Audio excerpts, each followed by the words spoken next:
ಪಾದಯಾತ್ರೆಗೆ ಬಂದಿದ್ದೀರಿ.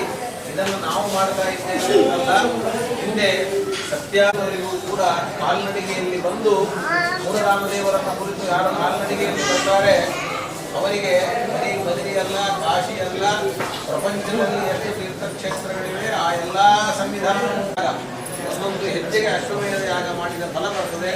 ತಾವೆಲ್ಲರೂ ಕೂಡ ನರಸಿಂಹದೇವರ ಕ್ಷೇತ್ರ, ತುಂಗಭದ್ರ ಸಂಗಮ ಕ್ಷೇತ್ರ, ಅಲ್ಲಿಂದ ಮೂಲರಾಮದೇವರ ಸನ್ನಿಧಾನಕ್ಕೆ ಬಂದಿದ್ದೀರಿ. ನಿಮ್ಮೆಲ್ಲರಿಗೂ ಕೂಡ ವಿಶೇಷವಾಗಿ ಮನಸ್ಸಿನ ಆರೋಗ್ಯವನ್ನ ಜೊತೆಗೆ ಜ್ಞಾನ ಭಕ್ತಿ ವೈರಾಗ್ಯಗಳನ್ನ ಸ್ವಾಮಿಗಳು ಎಲ್ಲರಿಗೂ ಕೂಡ ಕರುಣಿಸಲಿ ಅಂತ ಪ್ರಾರ್ಥನೆಯನ್ನು ಮಾಡ್ತೇವೆ. ಈ ತರಹದ ಒಂದು ಪಾದಯಾತ್ರೆಯನ್ನು ನಾವು ನಿರಂತರವಾಗಿ, ಕೆಲವು ಸಂಪ್ರದಾಯಗಳು ದೂರ ಆಗ್ತಾ ಇದೆ, ಯುವಕರೇ ಆ ಸಂಪ್ರದಾಯವನ್ನು ಮತ್ತೆ ತರಬೇಕು. ಅನೇಕ ಸಂಪ್ರದಾಯಗಳಿವೆ, ಆಟದಿಂದ ಹಿಡಿದುಕೊಂಡು ಆಟದ ಸಂಪ್ರದಾಯಗಳಲ್ಲಿ ಹಳೆಯ ಆಟಗಳು ಯಾವುದೂ ಕೂಡ ಇವತ್ತಿಲ್ಲ. ಆ ತರಹದ ಪ್ರಸಂಗ ಇದೆ.